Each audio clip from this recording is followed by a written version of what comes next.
Hi, it's Vince here again with another Grow Joe. Right, now you can see these things with slightly spotted leaves.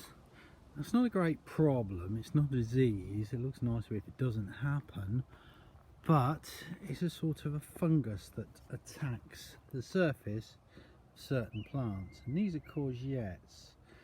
But when the plant's growing nicely, it can usually overtake it and it becomes not much of a problem.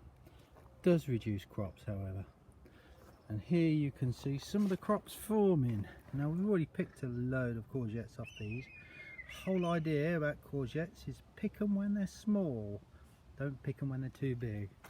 There's one over here you can see that's getting on the too big side, so that needs to be picked today. Keep them picked, keeps them cropping.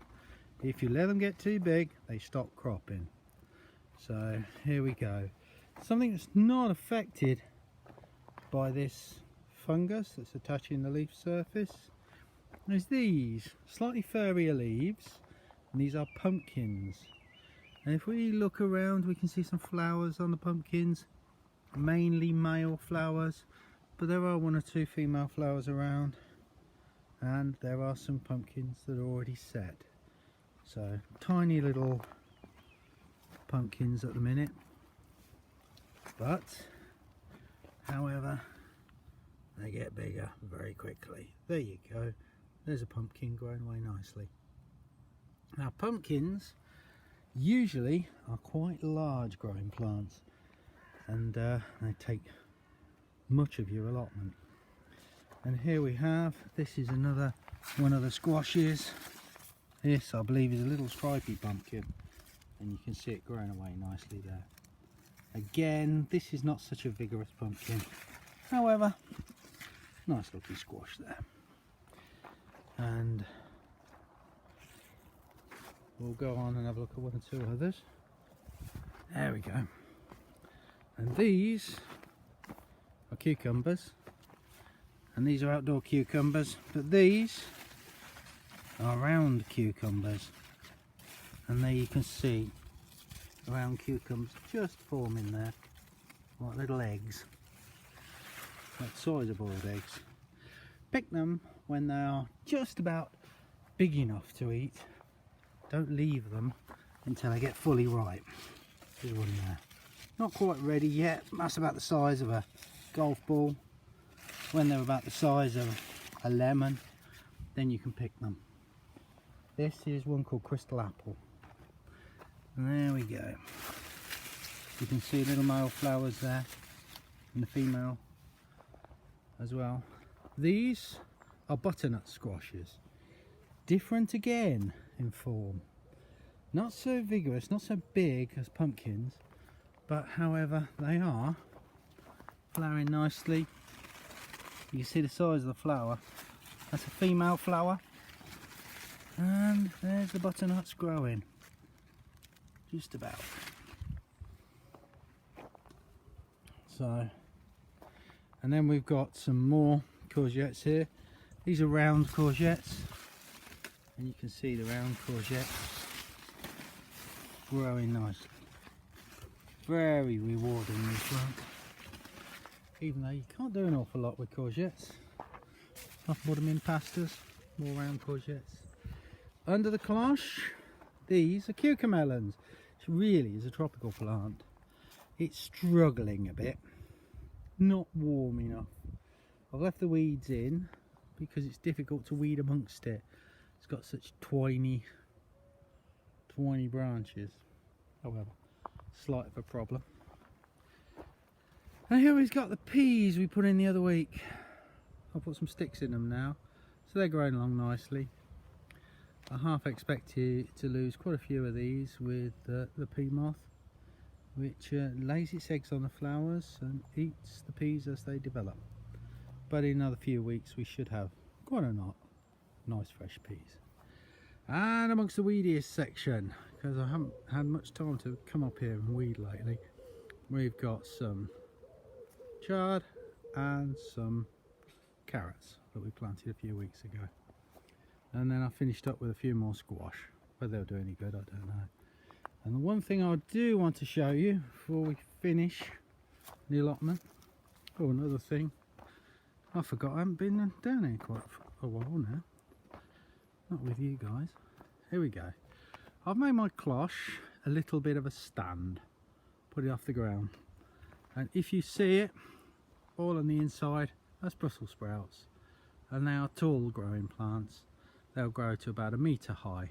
So what I've done is I've put a few legs on my netting, netted the sides in, so I can now have full height plants. And the other side, that's not Brussels, that's mainly just cabbage. The nice thing about them is they're caterpillar free and pigeon free. Pigeons do like to eat your cabbages. It's quite annoying. If we go around the plot a bit, oh yeah, we've got the rhubarb. You have the second flush of rhubarb, pretty much stops still for a few months and then starts again. And here we've got sweet corn, which is the other thing I wanted to show you. Now, if this works, I've tried it before. See when I tap it? Can you see the dust come off it? Perhaps not. It's all the pollen. These are wind pollinated. And this is the reason why you need them in blocks, because the female parts, these, catch the pollen grains, and when a pollen grain lands on one of these hairs, its root goes all the way down into the cob and it makes a kernel grow. And of course, the more kernels you have, the better your sweet corn. So therefore you need quite a few sweet corns in one block to make sure all that wind pollination takes place, and it needs to. And then one or two other things, some things are doing well, some things not so well. We have parsnips here growing nicely. Don't usually do brilliant with them. Parsnip wine, however, is really worth having. And a couple of weeks ago you saw us planting the leeks, and whether you can see them, here they are, growing away nicely. Remember, we stuck them in the bottom of the hole and filled them with water. And up at the rest of the plot you have celeriac, the lettuce, which we're picking away merrily now, some chard, which we're picking merrily, and if you can see, these are gladioli, and these were left over from last year and I replanted them again. They're always a worthwhile crop, gladioli. Keeps you, must be obeyed, happy. And you can see they're just opening now. When they're open a bit more, I'll start to pick them. These are second early potatoes, and these are pretty much ready to dig up. And there, that is the epicure variety. That is pink fir apple. And they are my favourite salad potatoes. All the onions are gone now, and you can see in the distance there are some French beans growing away nicely. Not much point looking at them, there's a few weeks before they're worth having. And one thing I did manage to do was put in a few more lettuce. I plant them in situ in the summer. If you try and plant lettuce plants out in the summer, then they quite often just go to bolt.